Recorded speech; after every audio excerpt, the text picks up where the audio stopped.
Why do you do this to me? God damn it.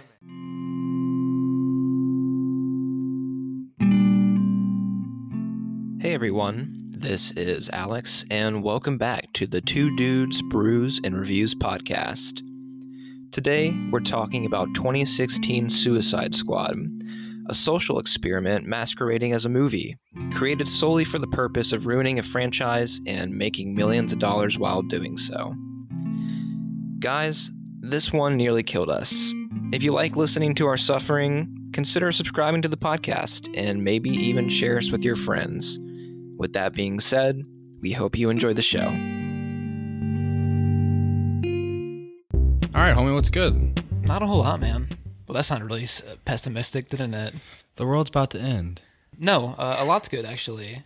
I guess the only exciting thing I've done recently is I went to Indianapolis last week, and we might have talked about this a little bit while we were at work, but the wife and I visited this like Van Gogh exhibit, and it's like it's exclusive in only certain big cities, and I'm surprised that it made its way to Indy out of all of them. It was very cool. It was like a big LED screen of like art coming to life around you, and that was pretty exciting. But other than that, man, not much. I mean, besides listening to the new Killers record, which I've been digging quite a bit. Yeah, I listened to like the first track. I haven't had a time to like really sit down and listen to it. Maybe we'll throw it on later. It might be my album of the year. Really? Which is weird because I've like never been a fan of them. Are you Mr. Brightside when it comes to the Killers? I might be now. What about you though, man? What's been going on in the land of Mr. Austin Purdue? Well, actually, my lady sent me a link to that on like Facebook or something, that Van Gogh exhibit, and we wanted to go. The day we were going to go to the Dave Matthews concert at Noblesville, we were going to go like the day before, the day after, but the tickets were all sold out already. So we were going to go to that, but it didn't work out. You mentioned that, like how they have, it's kind of like interactive art and stuff, like very immersive type of gallery and stuff. I was watching this YouTube video it was a couple of days ago, maybe it was last night, I'm not sure, but it was all like this weird, it was like data-based art. Like they would take data and like run it through these algorithms. Like so, it could have been like I can't remember the artist off the top of my head. It was on like a Wired. The Wired was the channel, but it was showing like they could take like flight data or like brain scan data and like convert it visually into artwork. So it was all like these big LED screens that were like moving this data around to like create images and stuff. Very interesting. That sounds awesome. That'll probably be like the direction that art takes, like in this like tech age that we're in. Like I'm sure like that stuff will probably be more prevalent. I'm sure we'll have other opportunities to see stuff like that. And like it was fucking interesting. The Dave show was fun. I got so lit up. It was almost unbearable. I won't get into the details. I won't bog you down with them again, but I'll just say I was being put in a fucking state.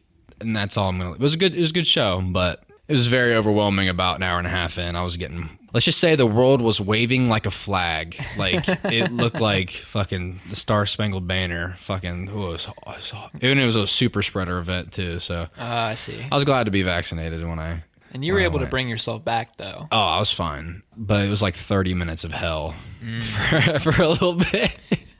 I've never been that fucked up at a concert before. Fuck. I never pregame before I go to a show. Good for you. I pregamed hard.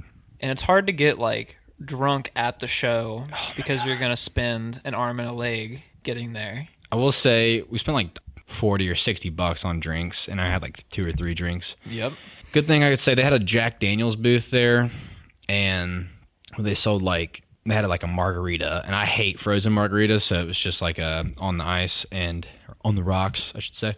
And it was fucking great because the lady filled up like a whole ass cup of tequila with like a shot of mixer in it. So it was kind of worth the $20 like that. This sounds like it. I mean, of course you can buy like a bottle of tequila for $20, but it was quite a bit. So I was like pleasantly surprised by that drink. And then I had like a beer, but yeah, I had like 5 for pregame. And if you've been to a Dave show or like know what the atmosphere is like, it's a lot of marijuana. And so I didn't bring any on my person. I didn't have to. So it was it was a good time. But that's what I've been up to. I watched this fucking movie this morning. Yep. It's a good time to watch it. I mentioned to you that like I really didn't have like the cognitive capacity to sit here and process the movie to the highest of my intelligence. So, but you saw me like look at my notes, and I'm already like, what the fuck? Like I didn't have any like moments while I was watching it. Basically processed the information, wrote it down, didn't think anything about it, and now that I've had time to like look, I'm like, fuck. So it should be fun. When I initially recommended Suicide Squad, if you can remember, I was having a really hard time trying to get my point across about why I chose this movie. I saw this in theaters in 2016, and I remember there was a lot of hype surrounding it. Like the trailer generated a lot of hype. And the 21 Pilots, The Heathen song. I just remember like these stories would come out about Jared Leto, like method acting, like he was like playing the Joker outside of the movie, like sending his cast members like dead rats Weird and shit, like yeah. So I was like, this movie might be really cool. And I don't have like a big emotional attachment to like the DC or Marvel universe. I know this is a DC movie. And then it came out and it got really shitty reviews. And I still gave it the benefit of the doubt. When I saw it, I hated it. And the second viewing the other day, I hated it so much more. I think it might be one of the most frustrating movies I've ever seen, like on this kind of like budget and scale with this cast. Yeah. Okay. I'll preface one thing. I think Will Smith and Margot Robbie might be like, and that this is a stretch, but like to an extent, they might be like the only redeemable things about the film. I don't even want to call it a film. When I was a kid, I had better plot points playing with my action figures than like this movie really accomplished. That wouldn't be far-fetched, I don't think. I got really frustrated with like many aspects. I had never seen this movie before, and I was like so frustrated. I'd always heard bad things about Jared Leto's portrayal of the Joker, and I didn't understand until watching the film. Like I knew like, oh, like maybe he just didn't like capture that essence in a way that fans were used to, like because like there's different iterations of the Joker like in the comics, and I remember the hype surrounding it. I love like the DC animated movies a lot, and like are these the ones where like Mark Hamill does the voice work for Joker? Yeah, and there's a character in the DC universe. His name's Jason Todd. He plays Robin in a storyline, and he like ends up turning into a bad guy, and he becomes what's the character's is the Red Hood. I didn't know anything about this. Yeah, it's kind of fucking cool. The animated film is Under the Red Hood, Batman Under the Red Hood, and it's great. And then there's like The Dark Knight Returns, Part 1 and 2. Like those are both really great. Some of the OG ones with like Mark Hamill playing Joker, like The Phantasm. Bunch of these like I old. haven't seen any of these. I like grew up on a couple of them, and I watched them in my adolescence and stuff. So anyway, I remember the hype surrounding Jared Leto because like he had all these tattoos, and like people were dissecting them from the trailer, like, oh, he could be Jason Todd, like. And I think this was the introduction to like Jared Leto as the Joker, like in the DC universe. Dude, it was so fucking bad, like in a way that I can't fully articulate. Well, we'll try to get through it together. We're not trying to explain that. Well, like we're not bringing that much new to the table. I would say general consensus, this movie fucking sucks. But it has its defenders though. Fuck them. And it's just so goofy. Like he doesn't feel like menacing at all. Like has a presence. Like obviously Heath Ledger. I don't think anyone will get that close, in my opinion. I mean, that's the one I grew up on, and like it was great. And like Jack Nicholson played the Joker in the Keaton Batman. And like I've seen that, and like great, fucking great. What happened? This had like a weird hipster. He came across more like a generic gangster with like face paint. Yeah. Or like a juggalo. What's the Joker all about? Anarchy, and like he's like smart and cunning. None of that is shown in this movie. Yeah. Joker is supposed to be like the epitome of like the mirror of Batman. And it's supposed to be like exactly like anarchy, all about the system fucking, you know, like being crazy, manic, and like I feel like Jared Leto didn't have to be in this movie. Like, I feel like he plays no integral role other than the fact that he's just there to be on screen and, like, feels like some weird subplot with Harley Quinn. The promotional material for this movie focused very heavily on the Joker. Yeah. And we were having a conversation upstairs before we recorded. I know this is a very loose relation, but I was talking about how when I was a kid, I was disappointed in Ice Age because all of the material was surrounding the squirrel, and then the movie itself wasn't really about that. Suicide Squad is like Same thing. Ice Age. Yeah. But Not Ice really, Age is better. but yeah, Ice Age is a better film than this.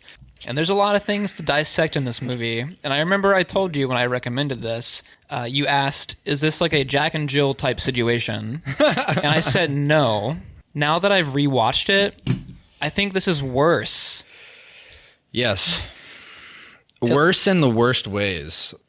Jack and Jill doesn't try to be something that it's not. It's just fucking stupid. It's a blatant cash grab for like Adam Sandler and his friends. Suicide Squad is like people tried. They got a good cast and they have a high budget and action and like a somewhat famous director. I don't know if you're familiar with like David Ayer at all. Training Day. End of Watch, which like I fucking love. Dude, End of Watch. Watch is... That's the other thing. Don't you feel like they were trying to establish like this weird... There was like a lot of like weird tones they were trying to like create in the film. Like, here, let's start off the opening fucking scenes with like Deadshot and shit.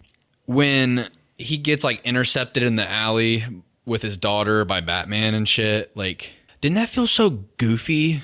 Like, I feel like That it was entire trying... scene felt goofy. Didn't it dude. try to... Like, I felt like it was trying to be like...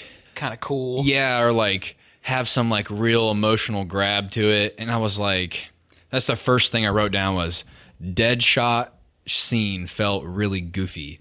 Just felt like they were trying to pull on your heartstrings, like, oh, he doesn't want to hurt Batman because his daughter's there. Mm-hmm. And I'm like, nah, it's just fucking stupid. Like, it just felt like so... I got a laugh out of when Will Smith asked his daughter if she wants to like come live with him, and she's like, "Mommy tells me you kill people," and he's like, "That's not true. That's a lie."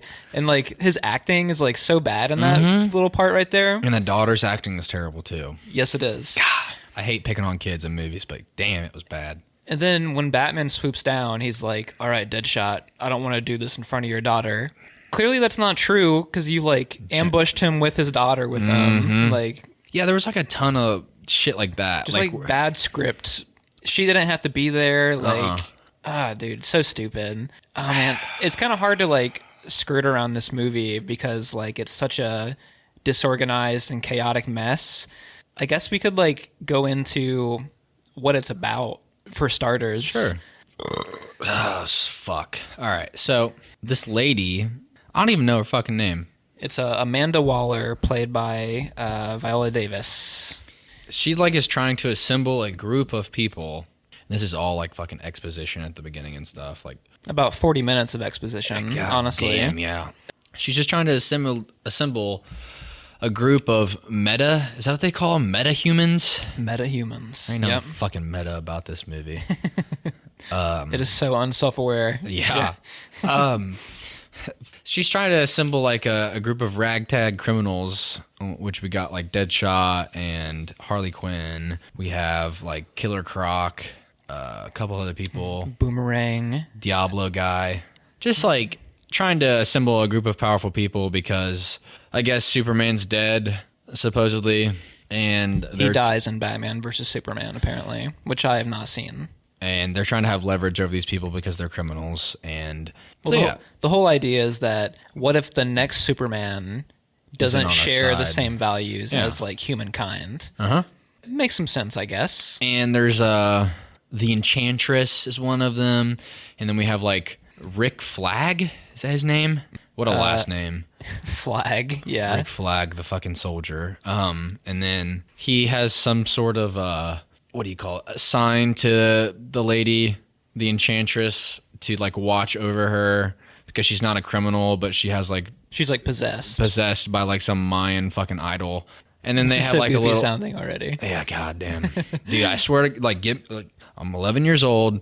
I can make a better story with my Power Rangers. Okay, so they like have some weird love interest together because he falls in love with her after watching after her. While she's trying to assemble this group of people, I guess like the enchantress is like some sort of like whenever she comes out, like she's no longer controlled by the human. Yes, she's like the idol. And that kind of sets up the story of like, yeah, they're gonna come after a terrorist attack. That's the plot. That's what's set up for it. Before all that happens, like they're trying to assemble all these people. You get like backstory between all like Harley Quinn. Can we just talk about that for just a second? Please, yeah. Go for it. This is such a waste of Margot Robbie's talent. Yeah, she's great most of the time, right? Yeah, I get it. We have to establish that she's the Joker's girlfriend, but like, God, there was just so much like, so many fucking flashbacks that like were unnecessary. Mm-hmm. This is later on, but like specifically like the vat of like chemicals felt like not necessary. And like there's all like, that's like one of those moments where like she's having like this fucking PTSD. It just doesn't like, it has no weight to it. Like there's too much going on. Mm-hmm. Like nothing's a mystery. Like they're telling you everything you need to know right now. Like it doesn't want to make you think. It's like, here's cool comic book shit, but we're going to ruin it for you. And it's never given a chance to breathe either. No, it's like one right after the other, man. Mm-hmm. And then like Viola Davis is like so serious. Like, I'm so serious. Like, I have no heart. I think her depiction is supposed to be like kind of close to like what she is in the comic books. Mm-hmm. I don't know this firsthand because I don't really read comics like that. In the James Gunn Suicide Squad, she reprises the same role. Mm-hmm. And it's like, it comes across way more clear that she's like kind of evil, but like thinks she's doing good. In this movie, she's just like generic mean lady, kind of. But as for like what you were saying about Harley Quinn, I think her portrayal, like Margot Robbie playing this character, isn't that bad. It's the writing of like what she says. Here we go. Like, you've seen Birds of Prey and the new Suicide Squad. Yes. And I'm sure like there's better writing in both. Birds of Prey was done to like save this character because they absolutely fucking butchered it in this movie. She's just there to give like one-liners. Yeah, and like weird comedic gags that like really aren't funny. Talking about like hearing voices and like, I'm sure we'll get into it, but like her and I don't even know the lady that plays the Enchantress. Dr. June Moon. Yeah. I can't remember the actress's name.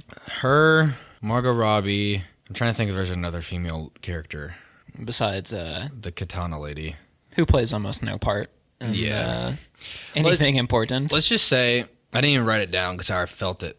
I just feel like there was like some weird over-sexualization of these characters. Like, and listen, I'm a fucking dude. And like, it's all right if you want to put some pretty ladies on the screen.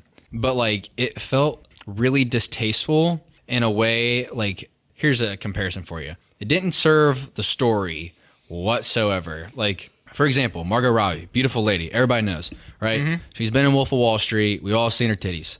Great, right? Perfect. Yeah.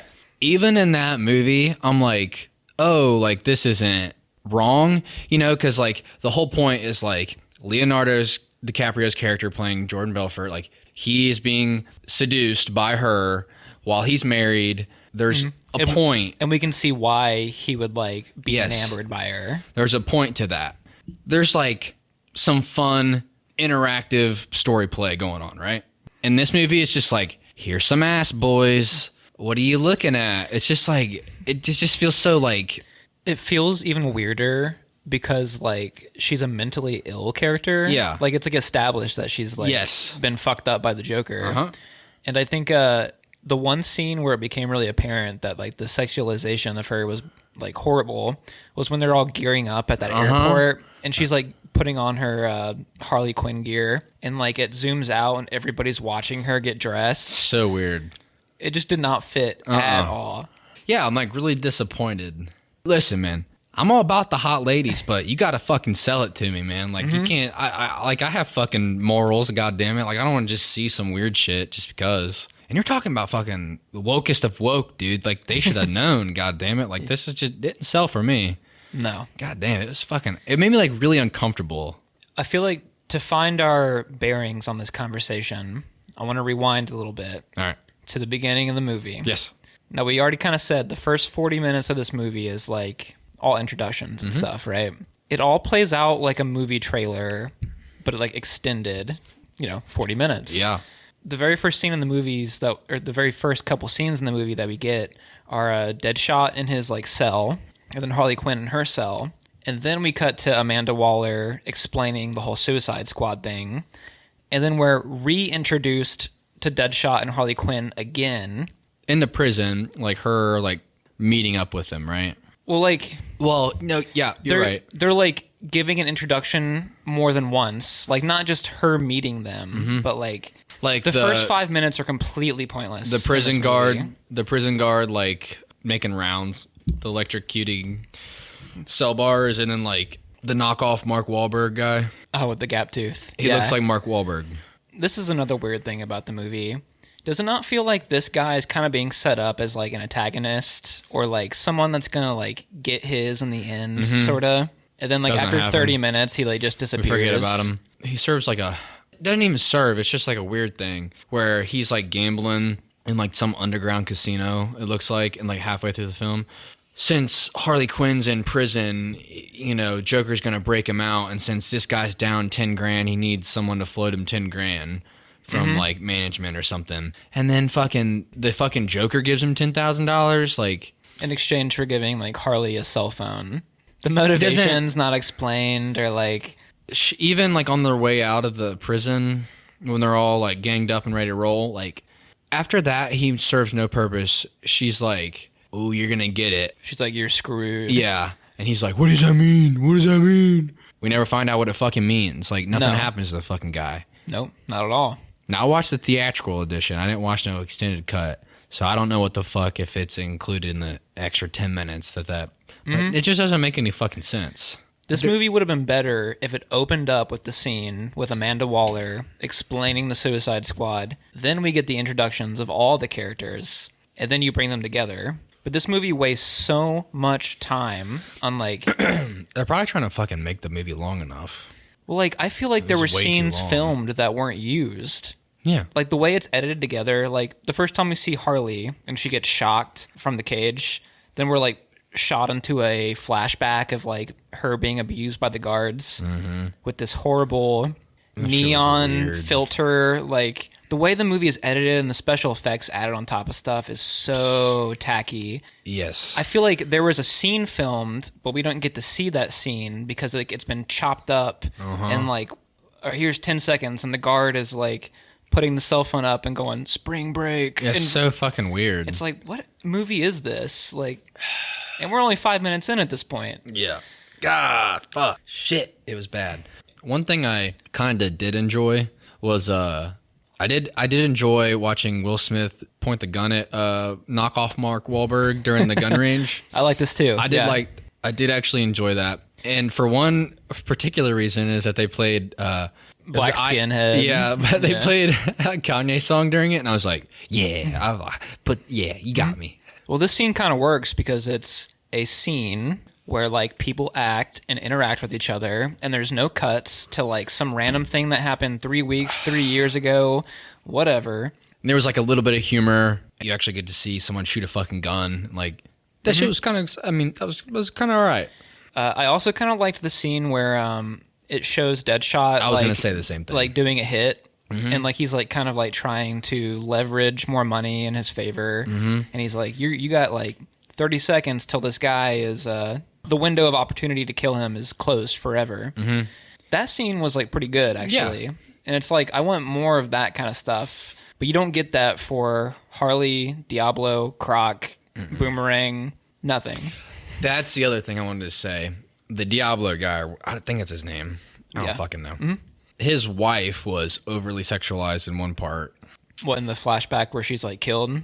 Well, in the flashback where it's a fake flashback, the Enchantress puts like they're all having like she can make them have like nightmare visions, kind of. Yeah, or like, well, this is at the end of the movie where she's like trying to bargain with them and like give them what they want. Like Deadshot kills Batman, and then we have Harley Quinn and Joker are married and like living a normal life, and then there's him, he has his kids, 2 kids, and his wife. But his wife, like, they can't just show them together, like, living happily. They're like, his 2 kids are on the couch asleep, and then she's like on her fucking knees in his lap, like, how about I put the kids to bed and me and you kick it? I'm like, what the fuck? Like, why the fuck did you do? Like, you had a choice. Like, it could have been like him and his family living happily, and then it was just like, you want your wife to fucking suck you off? Is that what you're dreaming about? Like, it's so fucking stupid. Like, it didn't make any sense. Yep. And I couldn't help but think, like, have you ever played the Arkham games? The first one, yeah. Dude, the Arkham games Awesome. tell a better story than this fucking movie ever did. Yeah.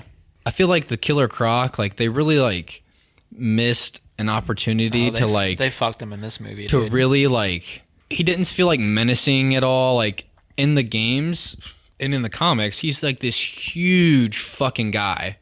Overwhelmingly powerful, like, has a big physical presence. Scary as fuck, dude. Like, I remember in the Arkham games, like, when he's introduced, like, it just feels like everything fucking stops. Like, oh shit, I gotta fight this guy. Like, Yeah. how am I gonna do that? Like, I think there's a scene in, I think it's Arkham City.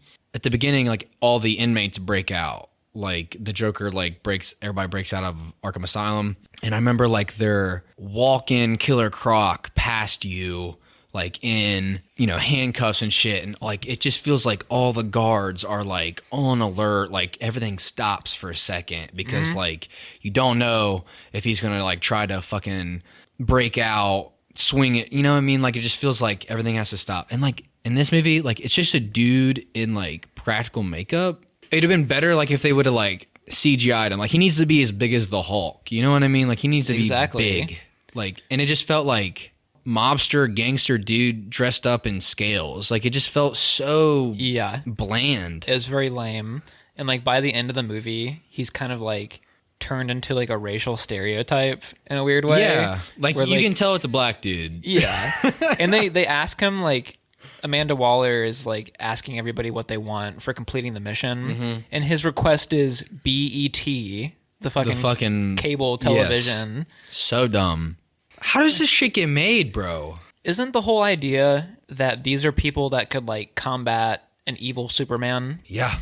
And do you feel like any of these people could have done that? I feel like they were all fuck-ups in, like, the worst generic way. They all felt like unintelligent fucking criminals. Uncooperative. Yes. Like, none of these were ever going to work together. Okay. James Gunn directed, the new Suicide Squad, correct? Yes. And it was great, correct? I loved it. Yeah, it was awesome. And he did Guardians of the Galaxy, correct? Which this movie was kind of trying to copy. Yes. Okay. Guardians of the Galaxy is fucking great. I've only seen the first one, but, like, I loved it. Yes. Yeah. Because don't you feel like you don't get to know everything about the characters and it's, like, kind of a mystery, but, like... You get to know enough. Exactly. And, like, you get to, like... It leaves you, like, thinking a little bit, like, in the back of your head. Like, it feels like something's been established, but, like, you don't get to see the whole picture. Groot, he became, like, some crazy big, like, pop culture icon and, like... Yeah. Rocket Raccoon. Like, that shit was fun. That movie makes me happy. And this movie... I mean, unironically, it makes me want to hang myself in a way. I don't ever want to watch this again. Oh, me either. Dude, it took me 3 different occasions to finish this on this most recent. Wow. Like, I watched the first hour. And you were like, ugh. Like, had to turn it off. And then I came back to it, and I watched up until about the final fight scene. And I turned it off. And then I watched the remaining 10 minutes after that. Didn't you feel like the story didn't really have, like, a structure to it? Like, I just feel like we're getting, like, different things littered throughout that don't belong. I mean, we kind of mentioned that with, like, flashbacks and stuff, but, like, it didn't really feel like a beginning was established, a middle, and an end. I felt like the middle was the end, and then we get an end tacked on to that. Like, yes. It felt really fucking weird. It's a, you know how movies are, like, established in, like, Act 1, 2, and 3? This movie sort of had an Act 1, and then, like, the Act 3 was, like, an hour long. So that's what makes it kind of feel so weird. When I got to the middle of the movie, and, like, they were like, all right, we're going to have to, like, wrap it up, like, the mission's a fail, or whatever the fuck, I was like, oh, the movie's about ready to end. Wait, and you then, checked like, the timestamp? And then I looked, I'm like, there's, like, an hour left. it felt like unnecessary to like halt the story right there. Like it felt so unnecessary. Is this the scene where they like go into the bar? Yeah, here we go. Like, you know how like the fucking enchantress like has to like bring back her brother and shit, and, like she can teleport between places and stuff, like that's established and stuff. Yeah. I like the Marvel movies. Like I think a lot of people like them, and like I'm not a crazy big Marvel fan. Like I'm not like dying for everything there is Marvel. You just like good movies. But I like good fucking movies. Exactly. DC has like a weird, they've been trailing behind Marvel for a long time. This movie, like if we're drawing comparisons to Guardians of the Galaxy, they do like a meme. Like they're trying to capture all the tropes that have been set, and they're trying to do all like the cool fucking like tie-ins. Like I remember when Spider-Man was introduced in Captain America Civil War, and you know he comes in during a Captain America movie, right? And then there's all these characters, all these superheroes in a Captain America movie.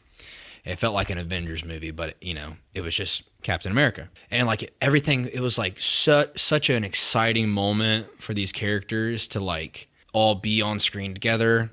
And like DC's like, all right, we're going to jump straight to that point right now. Like we haven't like had a chance to like establish background when Batman's chasing Joker and Harley Quinn in like that supercar. There's no stakes. Like that would have been cool if it was the first time we got to see that after like a long line of like establishing DC movies, like that might have like fed the fans, you know, like it would have been one of those moments. Instead, it's like, it just feels like such a waste of like time and budget, and like it doesn't feel cool at all. And the other thing is like Ben Affleck as Batman, it just seems like it's Batman in like some disconnected reality separate from ours. Like Tony Stark, you know, Iron Man, like that's Robert Downey Jr. That's been cast for him. It feels like the character is intertwined with his persona. Like it's him. Ben Affleck Batman, I don't fucking care. Ben Affleck shouldn't be Batman in my opinion. Like, and it probably doesn't help that like we haven't seen like Batman versus Superman and stuff like that. And I heard that he's okay as that character. But was there any reason for you or I to check out that movie?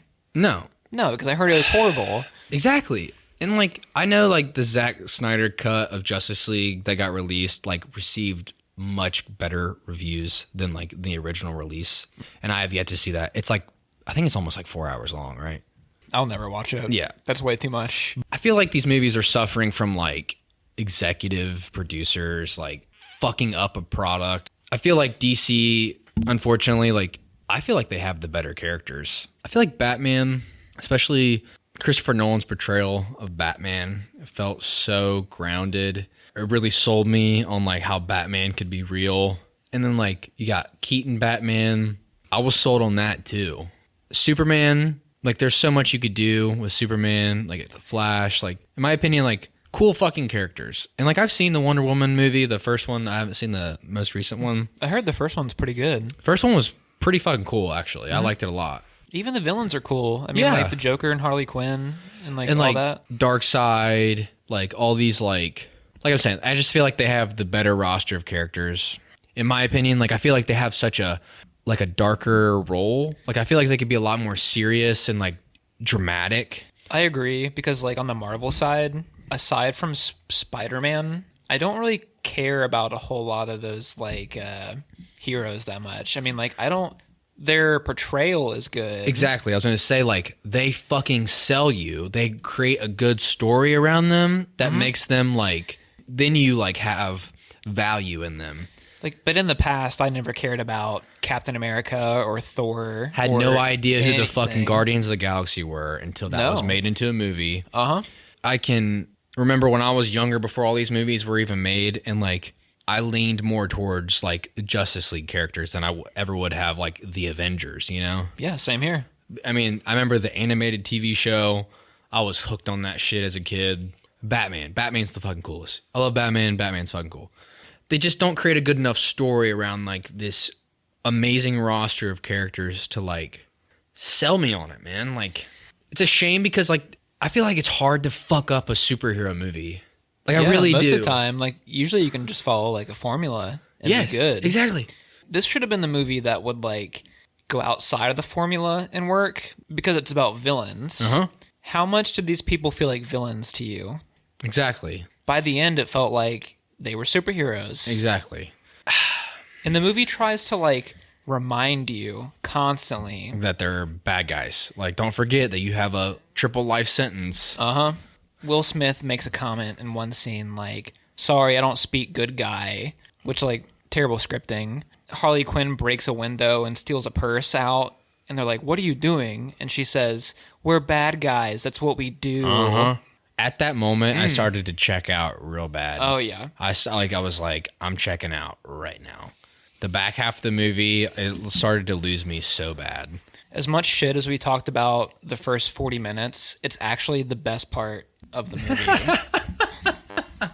Like as messy and like God, you're so right. As messy and exposition heavy as it is, and like there's plenty of funny, unintentionally funny moments in that first half, especially with like the introduction of Slipknot, and like he's brought in at the last second, and like the dialogue by Rick Flag is so obviously like what do they call it when it's like he didn't like say it on set, like it was probably like through a microphone in a studio or something. I can't remember what they call that. A dub. Like a dub, yeah. Where he's like, here's Slipknot, the man that can climb anything. And it's like, okay, like who the fuck is this guy? This is Katana. This is so, yeah.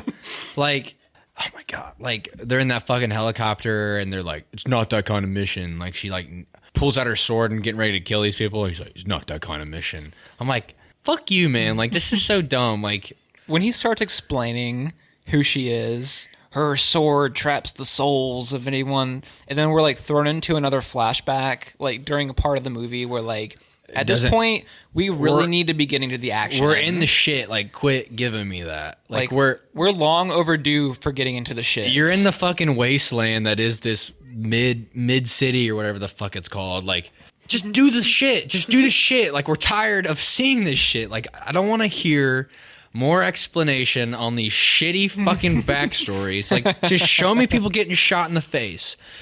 And speaking of getting shot in the face, these fucking little minion fucks that are, they're ass. They're fucking ass. Like, so fucking dumb, man. Dude, so generic.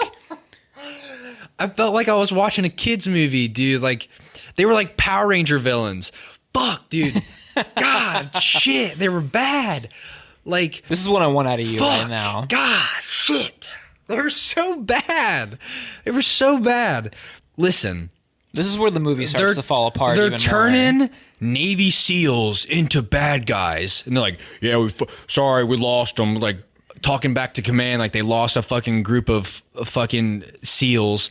And these fucking SEALs, like, I feel like they were trying to really rope in and, like, show you the weight of this fucking mission. They're turning Navy SEALs into fucking little mindless zombies. And, like, I'm like, this is just fucking stupid, man. Like, just get this shit out of my face. God, it's so bad. This is the portion of the movie where it really starts to fall apart. And it wasn't good before then, but it really goes to the fucking bottom of the barrel. It's so bad. It turns to the worst around the time that Enchantress turns bad. Mm-hmm. And I think like one of the big problems about that is that the character of Enchantress is like very inconsistent because like she goes to let her brother out of the idol while she's sleeping. Mm-hmm. But hasn't she been under government rule for a while? Yeah. Like, why couldn't she have done this like a long time ago? Like, exactly. And these like, are these are questions that are like they don't even need to be fucking answered. There are no answers, or like, yeah, they don't need to be answered. God, like at this point, like I don't think you could have redeemed the movie. Like we're halfway through, and it's like there's nothing that you can do to save this train wreck. Like I don't even know the solution. I'm trying to think of a way that you could save the back half of the movie, and there just isn't. There just isn't a way to like bring these group of characters together where it feels like it's fucking meaningful. It would have to be an entirely different kind of mission. Yeah. When we're talking, I talked earlier about the chemical scene. At this point, I'm like Jared Leto's portrayal of the Joker, and it might be bad writing. It can't all be on him, but like, look. it was so much worse than I had originally imagined, because he like just decides to like jump into the vat with her. You get like these moments where like they're just like trying to capitalize on like, this is the fucking Joker, look, he's laughing, like that scene, and like pull the car around like he's talking to the henchman, and like all for some fucking reason he's laying out surrounded by a circle of fucking guns and knives. I'm like, what the fuck is that here for? Why are you doing that? Well, Austin, it was made so they could show it in the trailer. Oh my God. You know what I mean? Yeah, like it just was like, again, calling back to like Heath Ledger Joker. I remember this scene specifically in The Dark Knight. Hey, let me plug real fast. We're drinking La Fin du Monde right now. The best fucking beer that's ever been crafted on the earth. It might be. To try to save this fucking film. We're trying to have something good to talk about. It's so fucking good. That really is why we chose it today. Exactly. Heath Ledger in The Dark Knight, I remember when there's a scene about midway through that film where it's being broadcast on television. The Joker will kill one person every day that goes by where Batman doesn't like turn himself in, like unmask himself. I remember like the weight of that fucking scene, and like still like I could pull it up and be like, shit, that's incredible acting. Like, and he laughs at the end of it, and it's like so perfect. It's such a presence on screen, right? Yeah. And you get like Jared Leto laughing, being like, ugh, that's cringe. His laugh is like so cringe. It's like everybody is playing a caricature of themselves. Like it's bad. I cringed so hard during the scene where he was opposite of our boy, most underrated MC, Common, acting in this movie, where Joker's like, "You don't want no beef. You don't want no beef." Oh my God, that was so dumb. Oh my God, the scene played no relevance. So to the that was movie. Common. Yeah, that was Common. I was gonna say, I'm like that looks and sounds like Common. And I'm just like, I feel sorry for this guy. He was in one of the worst scenes of this movie. Mm-hmm. Exactly. Like Joker's like some like he just like hangs out with the mob. Like the henchman dressed as, there's a fucking guy in a panda suit with an AK. Like why? Why exactly? Like why? Like they could have all like the one guy wearing like a Batman mask. That worked a Sure, little bit, yeah. Yeah. But there's a dude in a panda suit fucking shooting up a fucking lab where like they fucking put trackers and they blow people's heads off. Like it's just like there's too much going on, man. Too much going on, and it's all like you're being force fed shit. You're not being it's not spoon fed. Like you're getting force fed shit like like that you don't want. I don't understand, and this might be another like logistical kind of issue with the movie. How did Joker know what place made the bombs? Because like weird shit. The bombs are put in their necks, and then the next scene is the Joker like at that place, like stealing the technology. Yes. What the hell? Movie's so frustrating, as you can see with the new Suicide Squad. I'm sure you can attest to this, but like, there's probably a good way to do this fucking movie. There is. The entire point of the Suicide Squad is you're getting all these disposable criminals to go do things that like the government can't do with like their own employees. So like a good plot line for a Suicide Squad would be like go break into like Bruce Wayne's mansion and steal some technology or something. Not stop a end of the world scenario with a witch. Exactly. Like it's so stupid. Is that what the plot of the new one is? No. The new one is they go to like a foreign country and they're trying to like destabilize a dictator. Okay, you can sell me on that. Yeah. It's grounded. And although there is kind of like a super mutant villain in the end, it makes sense. And the charm in the movie, like if there's anything stupid in it, the charm kind of like helps you work through it. I was going to say, like, from what I can tell from trailers and stuff, it looks, obviously because James Gunn directed it, but it just seems much more like what the original should have been. Like having like these characters be believably funny, probably play off each other well.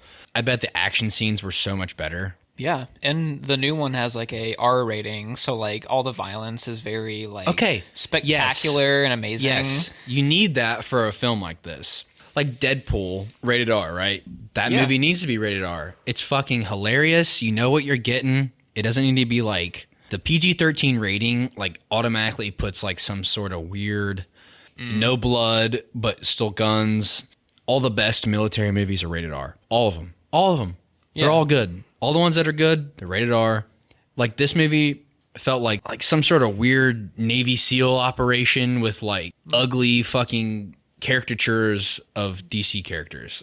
And you put like some sort of weird supernatural twist on it for a villain. Like you said earlier, the filters on shit.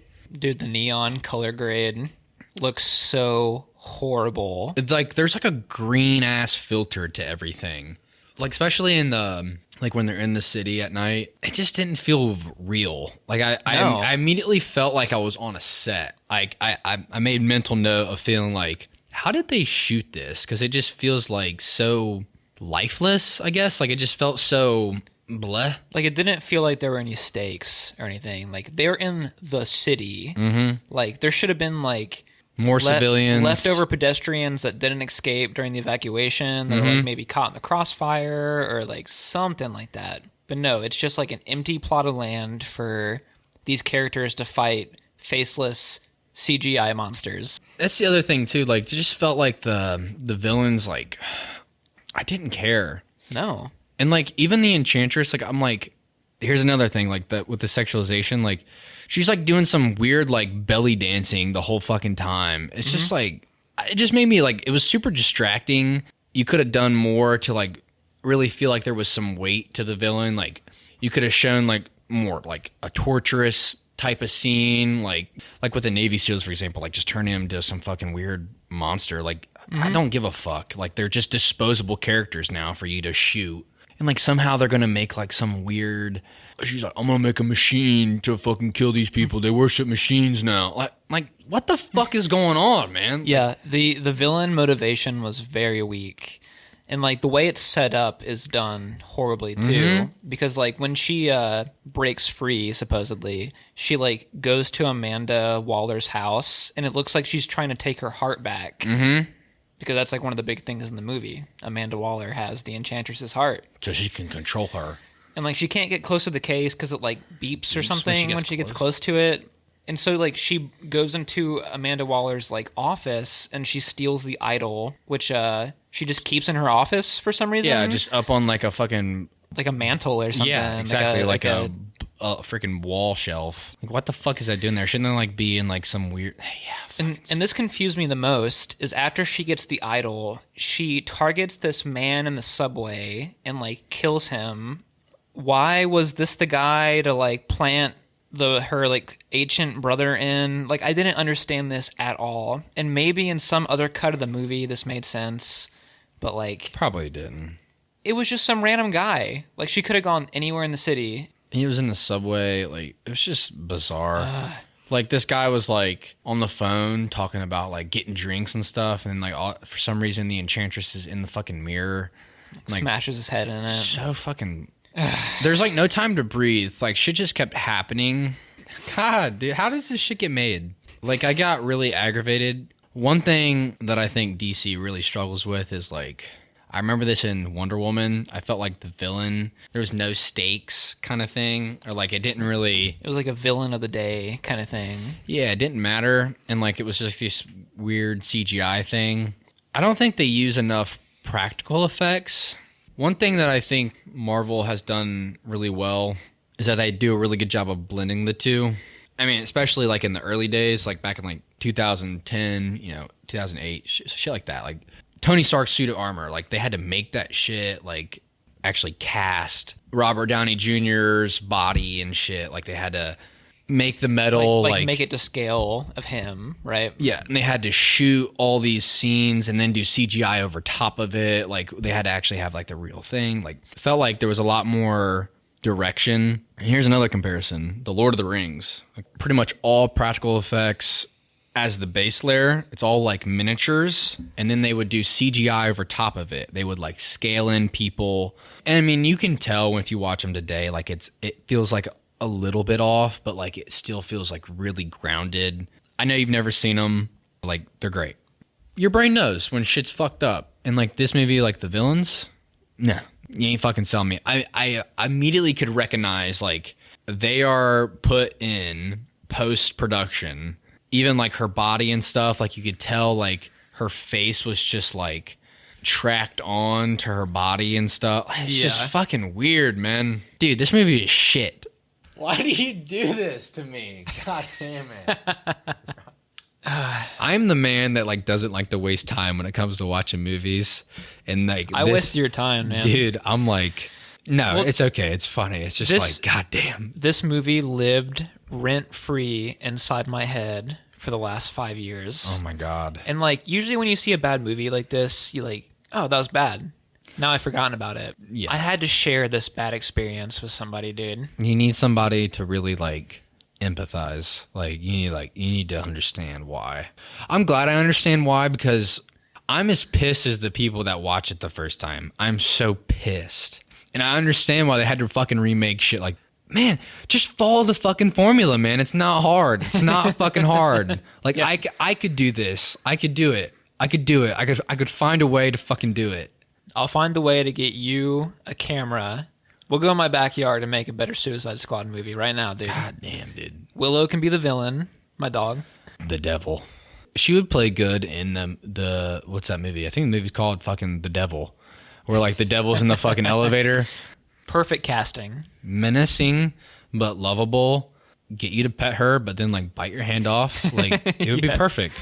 God, I'm fucking frustrated, man. And I was frustrated with like Rick Flag's character, specifically like in the bar. It like he looked like he's trying to come in like so distraught because like, oh, it's his girlfriend, like it's the love of his life. Like he needs this mission to succeed so that he can get her back, right?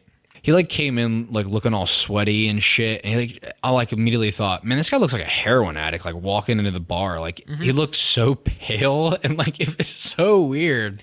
His hair was like greasy and matted down, like it was weird. Well, like the scenes preceding that bar part didn't really sell his emotional attachment to the story either. The whole time he knew he was going to like fight his girlfriend. If you would have like just watched that scene out of nowhere, would you have been able to guess that? I actually will say, I find the bar scene, because like Diablo is like talking about how I wish, I wouldn't have killed my wife and kids. And Harley Quinn, I thought she did a good job of like, it was just kind of meta in my opinion. She's like, what are you talking about? What do you think you were going to do? Like fucking hunker down and, settle down with a wife and kids? Like, you're not made for that shit. What the fuck is wrong with you? Yep. I'm like, I was like, that was actually kind of redeeming. She's playing against the trope. Like, oh, don't feel bad for yourself. What the fuck did you think was going to happen? Yep. I was like, I like that. It was like actually like ironic because the whole movie's been that. Like, you want something that you can't have. Like, what do you think what the fuck was going to happen? Piss break. What is this plot point you speak of? Well, like during the whole movie, the mission of the Suicide Squad is kind of like a secret. Mm-hmm. They just know they're going to extract somebody. So like their entire mission is not to like defeat that lady, the Enchantress. Mm-hmm. They're like, you're going to this spot and you're going to rescue this person. And it turns out to be Amanda Waller. I wasn't sure, like, it didn't feel impactful at all. Like, why was she there? Why did she need rescued? Yeah. Like, you know what I mean? So that was so bizarre. I've almost completely fucking forgot. Like, because they arrived. Yeah. And, like, the other parts of the movie, like, she wasn't there. So, like, how'd she end up in that building, like, in the city where, like, the stuff's going down? That was so fucking weird. Holy shit. Like, maybe my brain didn't process that, but I was like, all of a sudden they were there. After an hour of this movie, you're like, I was numb. Disoriented, dude. And God, I almost completely forgot. The entire purpose is they're rescuing her from this room to take her to the roof to get picked up by a helicopter. Couldn't they have, like, just brought in a helicopter? Exactly. What the fuck? And this is the part where the Joker comes to rescue Harley. And like in another scene that amounts to almost nothing. Yes. The Joker picks up Harley in the helicopter, and she basically, like, betrays the Suicide Squad. And I don't know if, like, did he find a way to dismantle the bomb in her neck? She could escape without getting blown up. I can't remember. I think, it all moves so fast. Yeah, it's so fucking stupid. And they shoot down the fucking helicopter, and the Joker falls, but Harley Quinn somehow doesn't break her fucking legs falling onto the roof. Yeah. She's in heels too. It also leads to my favorite Joker line in the movie where he's like, "This bird is baked." It's so dumb. So dumb. I almost forgot. It's so fucking stupid. And that's the last time you see him till like the last 30 seconds. Yeah, like she gets thrown from the helicopter. And then from there, I think they go into the bar, right? After that. The gang just takes her back in. So weird. Seconds after, like, the Joker's guys were shooting at all of them. Uh-huh. And now they're like, "Hey, what's up?" She's like, "Hey, guys." So dumb. So dumb. Oh, my God. It's hard to tell because there was so much, like, studio meddling in this movie. And I can see you, everybody listening, Austin is smashing his head against the microphone, which he did not even do during the Jack and Jill episode. Because in Jack and Jill's like, all right, I guess that happened. But, like, you were literally fucking with, like, pop culture icons. And you're just fucking with them. You're fucking it up, man. It's not hard to fuck up, but you just decide to fuck with it. And this part gets even dumber because Will Smith finds some like book, like it's like Amanda Waller's top plans. Secret binder, dude. It's literally a binder with a fucking top secret, like on the front. Top secret. And like he picks it up, and then like 10 seconds later, he throws it at like Rick Flag, and he's like, "What is this?" As if he had the time to like read through the whole thing. I read it and I saw. Are you gonna tell us? You gonna tell us why we're really here? I can tell you why you're here, because people want to make a bunch of fucking money, but they somehow fucked it up. They fucked it. Now, like the bar scene is probably one of the least offensive parts of the movie because everything slows down for a second. Oh yeah, my at least God! I know I can know what the fuck, dude. Here's a scene where actors are like acting and like bouncing off of each other. It only lasts for a few minutes, but I mean, and I can't say that it's like a good scene, but in comparison to what we've seen before this, I will say it's all right. Literally, we get to that 40-minute mark of exposition, and then, dude, I fucking checked the fuck out. Like, I checked out. Well, there's no plot after that. I checked out until this moment in the movie where I'm like, okay, my brain is like, I can grab onto whatever the fuck's going on here. I can tell you that you missed nothing. Yeah, because I know like they were just sitting there like staking out, looking at the weird bubbly fucking zombie creatures, and they're like, "What is it? Who are they?" And I was just like, I don't even know what's going on, let alone you. Like, yeah, I was just so like, and the creatures aren't explained until after they already fought them. It's just stupid, man. It's just fucking stupid, dude. And it kind of shows like the ineptitude of like all of the Suicide Squad members, because like during the fight scenes, I know you told me you checked out. I'm sure you were watching, but your brain wasn't like processing information. Yeah, I was just watching. Nothing was happening. Like none of the members of the team felt like they were effective. Like they killed these things, but like Captain Boomerang just kind of seemed like a guy with a knife and a boomerang. It was so... And like the weird thing with him and like trying to talk that one dude into being like, it's a con, bro. And they fucking pop his head off. Like, tell you what, people's heads blowing up. There's a movie that does that well, and it's a dumb fucking movie. This is one of the first rated R movies I ever watched. It was with my dad. He like rented it on Netflix. This movie called The Tournament, and it was some weird B movie. It had the fucking guy that played in Green Mile that played John. Ooh, he passed away, didn't he? Yes. I can't remember his name. Passed away a few years ago.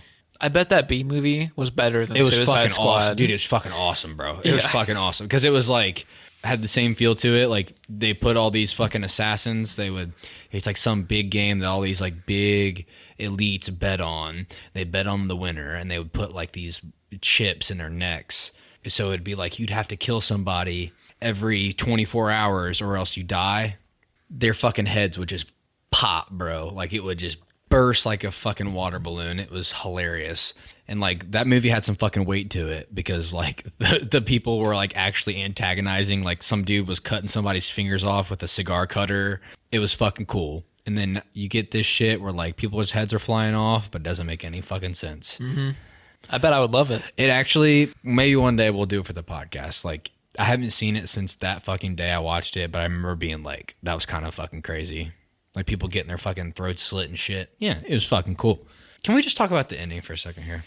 Should we smooth into it, or are you trying to jump right to it? They kind of already completed their mission at this point. They like save The fucking person running the mission. What?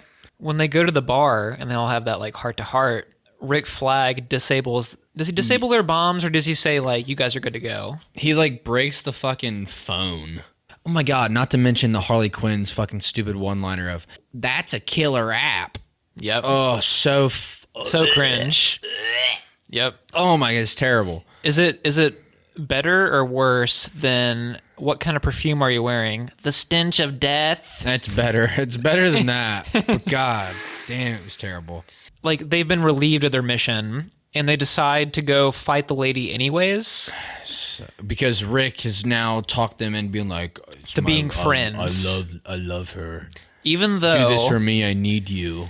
During the fights with the bubble monsters, Will Smith keeps making comments about like, I'm gonna kill this Rick Flag. Like the second he turns his back, and then 5 seconds later, he gets pulled away by the bubble monsters, and he's like, if he dies, we die. So dumb. Inconsistent. Like the logic is so inconsistent. But yes, our villains decide to be heroes. You know, go face the Enchantress. And Austin, here's your scene. If that's as the man rubs his eyes in frustration. Oh my God. Can I say that when I watched this the other night, and you can attest to this, I texted you at 5 a.m. and said, I'm full of rage. And I was literally... It was during that scene. I woke up in the morning and I was just like... why is Getter pissed? I'm like, that's not good. He's texting me at 5 a.m. Like, I've never seen Getter in a rage. I'm like, this can't be good. I'm like, is everything okay? And you text me later, that fucking movie. I'm like, oh.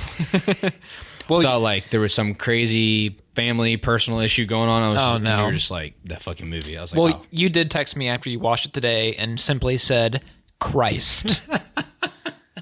Yeah, I did. And I knew exactly what you were talking about. I said, yep. Dude, I was so frustrated. Because can we just establish that like this fucking big sentinel of a character villain that's the brother of the Enchantress is like, he can't be hurt by like 50 caliber bullets coming out of a back of a Humvee. Like, he's indestructible. Okay? Then the old El Diablo fucking guy is like, oh, you guys want to see some fucking flames? I'll show you some fucking flames. And then they fucking burn it. Like, he's like fighting him and shit. He gets all big and Skeletor looking shit. Like, big fucking dude. Yep. Punch him in the face. Like, going toe to toe with him. He's like, starts to beat him up. And then they have to put a bomb underneath him. Like, that's somehow going to make a fucking difference. Even though they were shooting him with fucking missiles and fucking bullets earlier. And like, now they've got a bomb 2 feet from his face. Now it's going to work. Like, I was and then it does. And then it does. It's like, what the fuck? Like, why? Like, nothing makes sense. There's no continuity between like the characters and the way they feel and their motives. There's no continuity between the way shit works in this fucking movie. Like, doesn't make fucking sense. Like, the bomb under the feet, that's gonna work. That's gonna get him. Even though we've done everything up until this point, now we have to bring in these ragtag group of fucking Riris that have to fucking somehow shoot this guy in the face. That's gonna work. Okay? Like, that doesn't make sense. It doesn't make sense. It doesn't make fucking sense. Wouldn't it have been so much better if they did that plan and it just like failed spectacularally? Yeah. That's how like the new Suicide Squad movie would have worked. Like, oh, that was really stupid. Why did we do that? Like, yes. Like, because that's what we're fucking thinking. God. Why? This movie tries to be something that it's not, and it just doesn't make fucking sense, man. Let me bring it back in. All right, listen. After that, you get, like we said earlier, you get the fucking flashbacks of like, oh, it's not fucking real. She's like, come on out, brother. Show 'em what's up. Hey, can I just mention that she's somehow speaking fucking some weird shalala language, and then once she gets her heart back, she can speak fucking English? Like, does that make any fucking sense to you? No, because she's like, she talks in like modern slang. Like, she says like, you don't have the balls or something like that. Fucking stupid. Frustration levels are through the fucking roof. At least in Jack and Jill, I could have been like, that was fucking stupid, but like, I didn't have to sit here and be like, it's fucking Adam Sandler movie, god damn it. Fucking Dunkachino works in that fucking movie. I was about to say, you know what works in Jack and Jill that doesn't work in Suicide Squad? Dunkachino. What's his name? Fucking Dunkachino works, man. At least that 30-second scene was better than anything in this movie. Yeah, there's also some like really unearned lines of dialogue by Diablo where he's like, I lost one family, I ain't gonna lose another. What? These people just met and they didn't even like each other until 5 minutes ago. Yeah. So dumb. Here, let's end it off on a fucking another Pardon my language. I won't use the R word no more. But listen, this doesn't make any fucking sense. They kill the fucking brother, then you get this weird fucking Deadshot never misses moment where they throw a fucking bomb at the fucking swirl of fucking lightning, and then you get this weird cutaway where like I couldn't help but notice like none of the guns have recoil in this movie. Like the gun is like just a big zoom up of this fucking gun, and it just goes pull back a little bit. Yeah, it looks like a fucking pea shooter. It looks like a 22 and like a 44. It doesn't make any sense. And then so fucking they blow up the thing. The Enchantress is like, and then he's like, don't make me do this. Bring her back. And then she's like, do it. You fucking won't, bitch. And then he crushes the heart, all right? And he's like, I'm so emotionally distraught. Didn't sell me on the fucking, I'm upset that I actually had to kill my girlfriend. Yeah. Well, the whole idea was that, like, you can't kill the Enchantress without killing, like, the host. So dumb. Until it doesn't fucking work. Yeah, it doesn't even fucking go with the logic of the movie. Until she peels off her fucking mud mask, and she's like, I'm alive. And then they make out while she's covered in mud. In mud. Doesn't make any fucking sense. No. And then they're like, all right, we're going home, guys. And they get the last scene where Amanda Waller comes in because for some reason she's like still alive. She's like just at the scene where they fought the people. She was captured by the Enchantress. Yeah, so fucking stupid. So dumb. Yeah. I think I broke you. Like when I watch a movie, I usually pick movies where I'm like, there's going to be something here I like. There's going to be something here. This movie may not be perfect, but it's going to do something that I appreciate despite its flaws. I appreciate fucking nothing about this movie, and movies like this make me want to piss on the fucking people that made it. I'm like, you waste my time. I would rather waste my time on something else, but you waste it to the highest degree. I'm more pissed about this movie than I am Jack and Jill, and that's fucking saying something. That movie has a lower score than this movie on Rotten Tomatoes, and this movie is shit. This movie has a 6 average on IMDb. I know. What? What is right? What? Like a 2 or a 3 minimum. You know why this movie is the way it is? No, I really don't. I couldn't tell you. Why is it? Okay, so it was in production, like being filmed and stuff, while Batman vs. Superman was in theaters.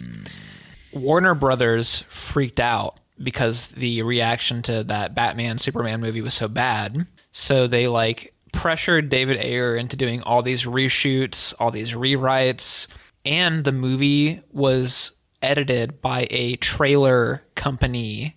Not like a film editor, but like a trailer company. And the name of the company is literally called Trailer Park. And I think that like test audiences tested really negatively towards both cuts of the movie. So they like smashed them together. So that's why the first 40 minutes of this movie feel like a music video / trailer. And then like other parts feel like, hey, there might have been a scene here, but it was like chopped to hell. That is why Suicide Squad 2016 is the way it is. And yes, as Austin hangs his head in shame, I know, man. Can you see why I wanted to talk about it? There's no point of even talking about like the epilogue of the movie where like they're back in prison. Like, okay, the Joker breaks Harley out. Who cares? Honestly, such a fucking afterthought. It doesn't even register in my brain because it's so bad. This shit breaks my brain. If I didn't have to sit here and talk about it, I would have pushed it deep. I would have put it right next to like trauma and fucking embarrassing moments in my life. I would have put it next to 7th grade. Yes. Boners in fucking 5th grade. Like just fucking like I would have pushed it as far back. Forgot about it. Would have went about my day. But like having to talk about it is like Yep. It's so fucking bad. It's so fucking bad. Have you ever watched a movie like really drunk before? Or like Yes. after a couple beers? Yes. This movie kind of plays like that when you watch it sober. Where it's like, oh wait, what'd I miss? Was I like Oh, my gazing God. off for a moment? Was I not paying attention? No, that's just how it is. I watched Kung Fu Panda 3 drunk one time, and I was like, I feel like I missed something. Like when you're drunk watching a movie, the beats don't make sense. Yes. This is that movie. Sober. God damn it. God damn it. We don't have to talk about it no more. All right. The worst is behind us. If you had to give it a rating, Austin, 0. The biggest fucking 0 I could imagine. Although I chuckled at a couple of parts, nothing outweighs the absolute fucking mess that this movie is. I am shaking the fucking table. I'm fucking pissed. I'm never this animate. Like, I'm so mad. This movie broke you.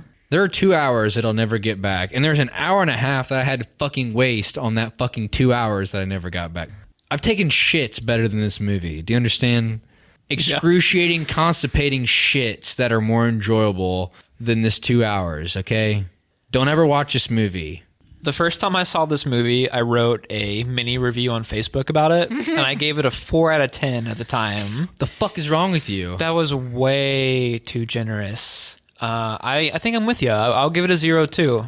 Yeah, it's Retroactively, I think I give Jack and Jill a 2 better out of score. 10. Better score for than that this. Dunkachino commercial at the end. Dude, at least in Jack and Jill, there's like the slightest redeemable parts. At least some of the scenes are hilarious, like, you know, in their own stupid fucking way. Yeah, I'll give that to you. Okay. Yeah. Like the scene with the guy in the bathroom on the cruise ship where he fucking holds her, like pushes up the titties and shit. That's fucking funny. That had in the more context. setup and payoff than this entire movie. Exactly. That's what I'm fucking getting at, dude. Like, god damn, this is terrible. It was so fun to talk about because I never rant like this. I never fucking rant like this. I think this is what I was looking for when I did the Jack and Jill episode, and Fuck. it hit here.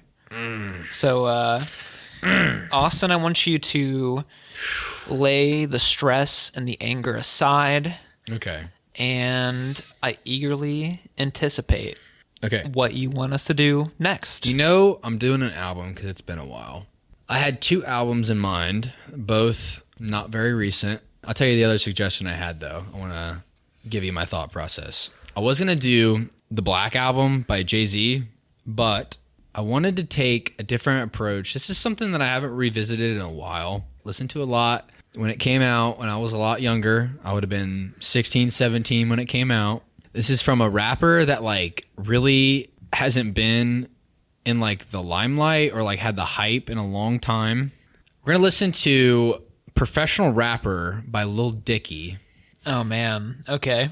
I re-listened to this album over the last few weeks, and it's very fucking long. It's like an hour and a half. I feel like we'll be able to talk about some songs real fast, and we'll be able to talk about others, like, in depth, good bars, funny shit. It won't feel so serious. I feel like it'll be a good album to be like, oh, this shit sounds good, and it's fucking, like, this bar is hilarious. So I feel like it'll be a good, nice relief coming off this shit. Like, it'll be something fun to talk about. We may not have to take it too seriously, and hopefully you like some of it. I'm not sure. Are you anticipating that I'll like it? I'll anticipate that you'll like Parts you'll of like it? it for you'll like it for probably the exact same reason. Like, oh, that's a good fucking bar, or like, oh, this is a good fucking song. Some serious points, some funny fucking skits, some good fucking beats, and like some other like generic radio shit. And it should be fun to listen to. Okay. I've heard the song Professional Rapper, With Snoop Dogg? and I thought it was great, actually. Okay. That's it. That's all I've heard by him. Perfect. Oh, perfect. It'll be great. It'll be fucking great. I can't wait to hear your fucking opinion. This will be interesting for sure. We're going to play some fucking songs. Okay. I'll play just a handful of... Yes, it'll be fucking good. I'm hyped. Don't ever do that shit to me again. I don't want to fucking suffer the way I have tonight. If it puts your brain at ease, I only have one more bad recommendation in the chamber. All right. Whew. For a while, at least. I've never been this fucking fired up over anything. So, like, it's been a while. All right, dude. That was a lot of fun. It was it was fun in a torturous way if you're into, like, BDSM. But, yeah, it should be a fun podcast next time. Yeah. I can't wait, man. All right. Sign these motherfuckers out, man. All right. Adios.